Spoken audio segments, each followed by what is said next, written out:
अस्सलामु अलैकुम वरहमतुल्लाहि वबरकातुहू नहमदुहू व नुसल्ली व नुसल्लिमु अला रसूलिहिल करीम अम्मा बाद।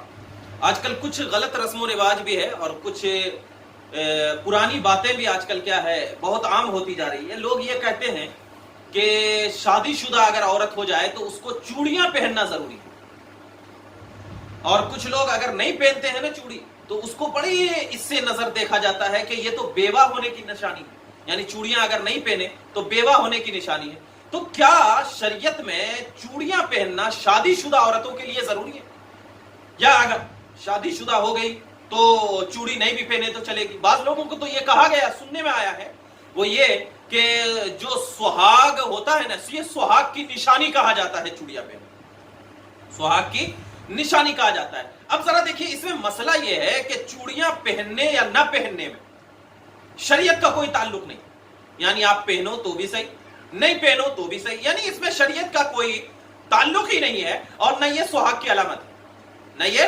शादीशुदा होने की अलामत है कि पहनना, आप अगर पहनोगे तो ये सुहाग की अलामत होगी, नहीं पहनोगे तो सुहाग की अलामत नहीं होगी। ये महज एक रस्म रिवाज है, महज एक रस्म रिवाज का हिस्सा है। और अगर कोई औरत ज़ेब जीनत के लिए इसको पहनना चाहती है तो बिल्कुल पहन सकती है, क्योंकि औरत के लिए क्या है, ज़ेब और जीनत क्या है, बिल्कुल जायज है। तो जब ज़ेब और जीनत औरतों के लिए बिल्कुल जायज है तो चाहे वो पहने चाहे वो ना पहने। जिस तरह शादी से पहले जीनत करना जायज था, इसी तरह शादी के बाद भी जीनत करना अपने शौहर के लिए जायज है, शौहर के लिए जायज है। तो ऐसे ही ये सुहाग वगैरह की निशानी नहीं है। तो जो ये बुरे ख्यालात जहन में लोगों को आते हैं ना कि ये पहनना क्या है, सुहाग की निशानी समझा जाता है, ऐसे ही कुछ लोग मंगलसूत्र पहनते, मंगलसूत्र पहनते और कहते हैं कि ये भी एक सुहाग की निशानी है।